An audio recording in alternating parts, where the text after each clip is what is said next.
Buenos dias, my friends, and welcome to a rainy but very beautiful Cartagena, Colombia. I've spent just about a month in this amazing South American country, and my time here is almost up. So, we've got to do it. It's our What's Going On in Colombia video. We're going to talk about traveling here, the history, the politics, and everything in between, because it's been a wild month and I've learned a lot. So let's do it. Vamos.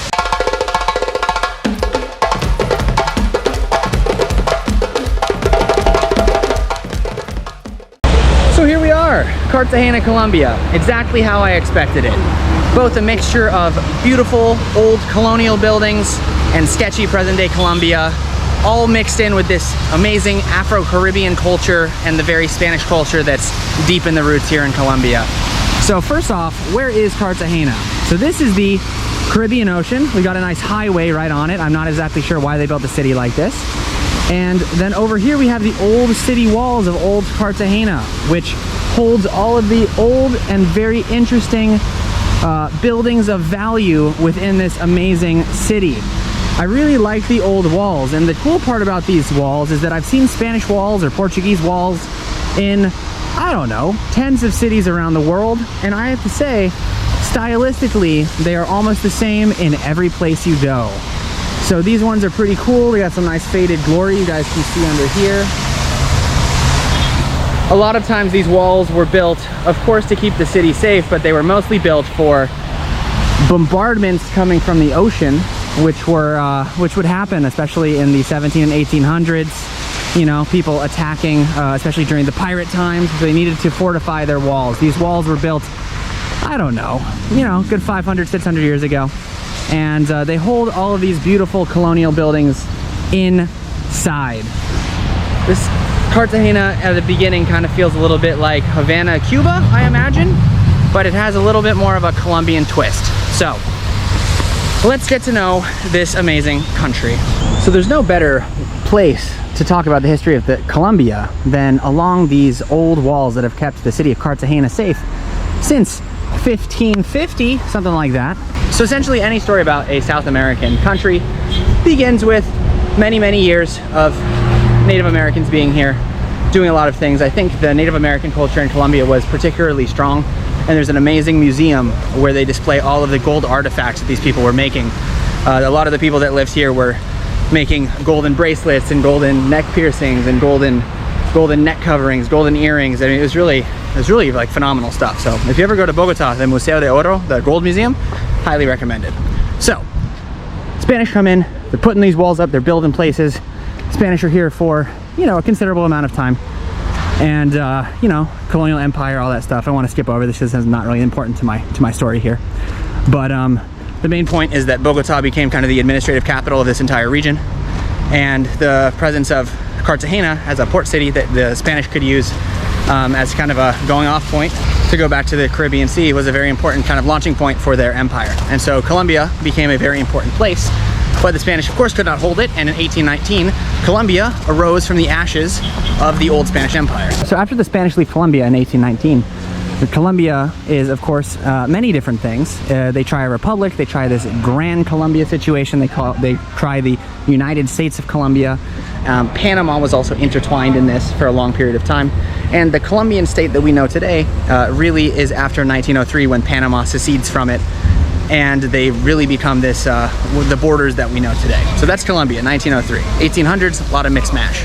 I think the Colombia of today that people, of course, want to come visit and, of course, know a lot about is related mostly to the trials and tribulations of what happened over the last 50 years regarding narco trafficking and international relations with the United States.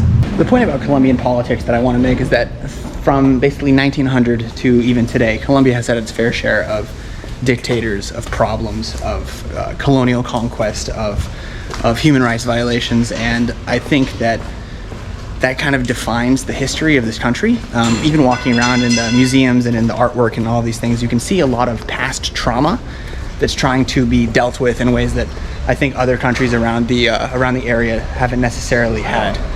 We know in the 80s and 90s, during the times of Pablo Escobar, there was like a full-scale war happening where thousands and thousands of people were murdered, and that definitely has left an imprint on the memory of the Colombians. And especially if you go to Medellín, you can see the you know, you can see the effects of that, and it's something that I think people don't want to shy away from as part of their history. So far, Colombia for me has been easily one of the best countries in South America, and let me tell you why.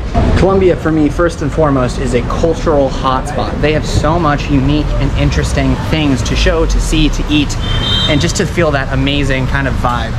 The north is a perfect kind of mix between Caribbean and Spanish. The center of the country, the kind of mountainous valleys where people live, Cali, Bogotá and Medellín, are all unique.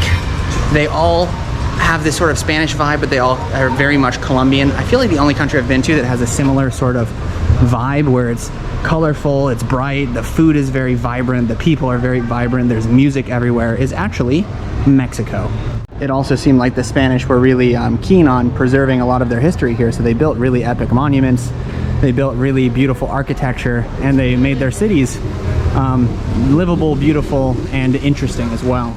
You know, as you walk through these old, beautiful buildings here in the center of Cartagena, you get kind of transported to this kind of older time, this sort of interesting vibe, this colonial kind of Caribbean thing, but they've reinterpreted it to a kind of society that fits for everybody. So you get, you know, there's a lot of small businesses here. They've really kind of taken what the Spanish gave them and they're using it to the fullest extent that they can here, which I appreciate.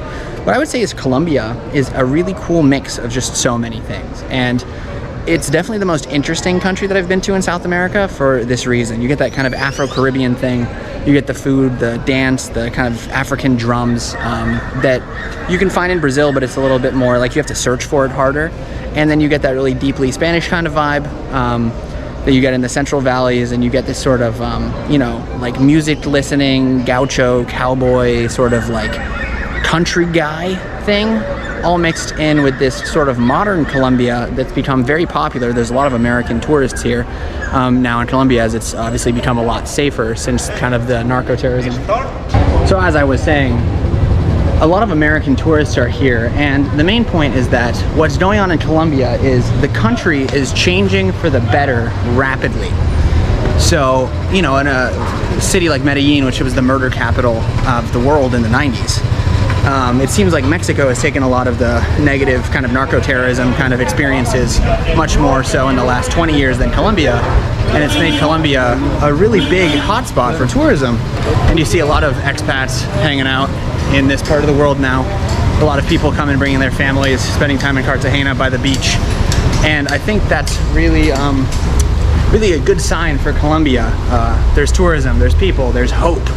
There's marginally better security and safety than there used to be. And I think that's like one of the major points that I have to mention. So the question we always have to ask is Colombia a safe place to visit? The short answer is yes, of course it is, you know. I mean, there's, what's up? Okay. The short answer is yes, of course it's safe, but you need to be very diligent that you're in a place that is safe itself. And so what do I mean by that? There's a lot of bad pockets in a lot of these cities. If you go to the wrong place in Bogotá, if you go to the wrong place in Cali, if you go to the wrong place in Medellín, you're gonna end up in a bad scenario. But if you stay to the touristy areas, if you stay to a place where, I would just say, where you have to pay more money, the police actually do their jobs these days. There's areas where you can walk around at night, both day and night, in a secure kind of fashion. And, you know, there is hope. There is definitely hope down here. That being said, if you don't follow the rules and you're going kind of around and about, this is a really good place for someone to steal everything that they have on your body, and maybe worse. So, as my Panamanian friend always tells me, watch out in this part of the world because someone will kill you for your shoes. Now, of course, that's a bit hyperbolic, but you know, in a place that's so beautiful, there are also still some pretty deep, pretty serious wounds from the past. There's a lot of narco-terrorism that still happens. They have communist guerrillas in Colombia still called the FARC. And it's just generally a country where you need to be on your game or someone might, you know, make things difficult for you. Is Colombia cheap? Is a beautiful place like this cheap with beautiful buildings and beautiful, you know, churches and squares and all this stuff? The answer is no. I think Cartagena is probably the most expensive place you can be. you know, you're probably 33 to 40% over market value for most of the things, specifically restaurants and specifically housing. But if you want to live in Bogota, or you want to live in Cali, or you want to live in Medellin as an expat, I think you can do pretty well with not that much money. What I love is that Colombia is an eating out country, at least for lunch. It seems like the working people like to eat out. So that means that lunches are cheap and affordable. For just like $2 or $3, you can get like some rice, an avocado, a protein, normally a soup, and a fried plantain, which is really the food of the people, and it's really delicious. It's fucking delicious, I will say. And that makes it pretty affordable if that's the kind of way you want to live your life.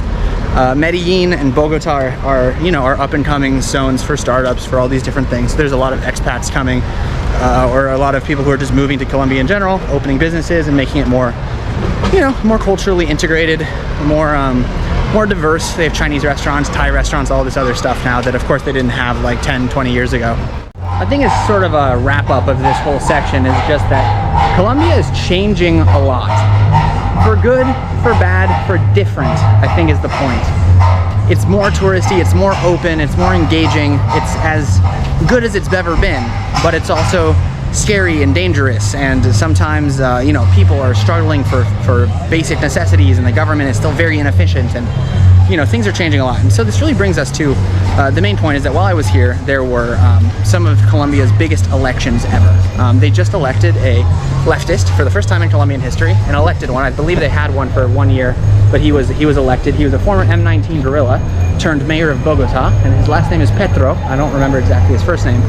And really, this election is proving to change kind of what this country is, as they had a sort of kind of like businessman, kind of dirty mouth businessman, kind of Trump-esque, I would say. I don't know, I don't think his policies were very Trumpian, but very anti-corruption guy. He was in his late 70s, and he won 48% of the vote.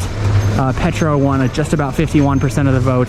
It would have been the first time a non-right-wing, basically big party was ever elected in Colombia in general. So regardless, the country wanted a change.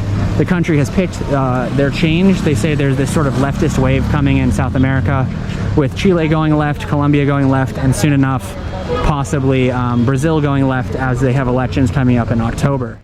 The first hurdle that they got over was they were expecting there to be riots in the cities because of a contested election, but luckily Rodolfo, the guy who lost the election, he conceded right in the same day. So they prevented a lot of violence because, violence is always omnipresent in Colombia. And the second hurdle that they have to get over is how do they make this place more livable for the average Colombian guy? The corruption in the Colombian government is very well known, but secondarily, the corruption in the Colombian government is super well known, but as a result of that, the just overall equality that the average Colombian can achieve has been very challenging at best. A lot of people have no financial savings or security. A lot of people have no mobility and an ability to live good lives. The housing infrastructure and road infrastructure in this country is not the best, especially when you get out of the major cities. And even here's the old town where all the tourists go, and if you just walk this way, like maybe 2 or 3 blocks, it gets really sketchy really fast. The pockets are not as intensely close as they are in Brazil, but there are definitely still a lot of problems with security, with drug trafficking, with gangs, and with just general violence.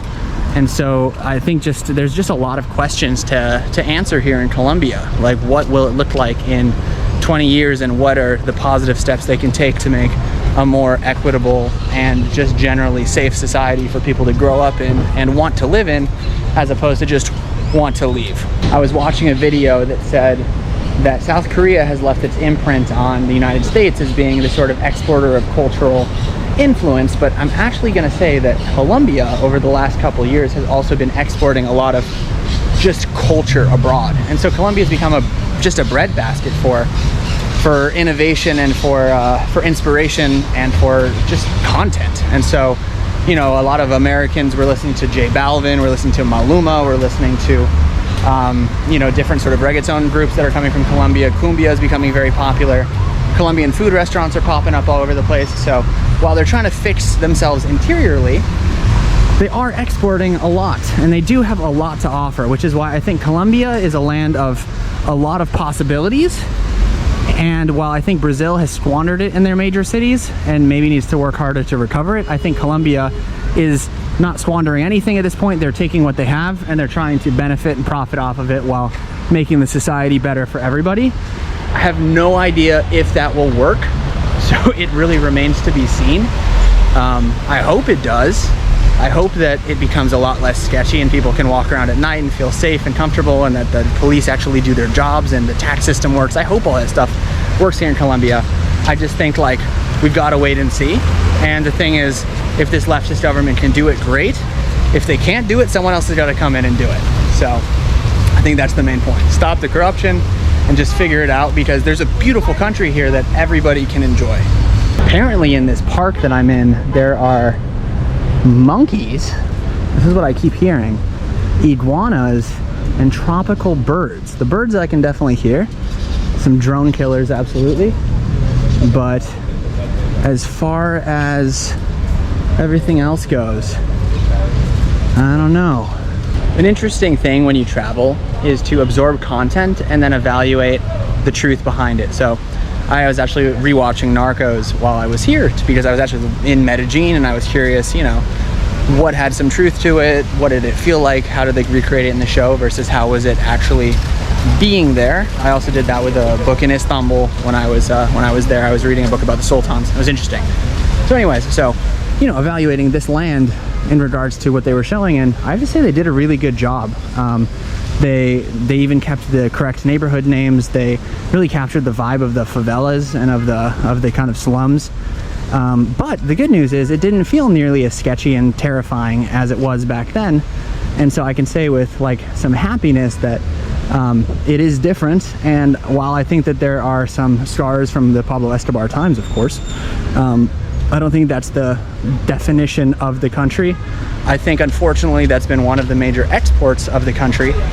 And ethically, I think that's a pretty tough challenge, because it was a really awful time. And I've heard a lot of people don't take Pablo Escobar tours, don't do anything like that, because you're kind of disrespecting all the victims of, you know, of the violence that he perpetrated, which was a lot.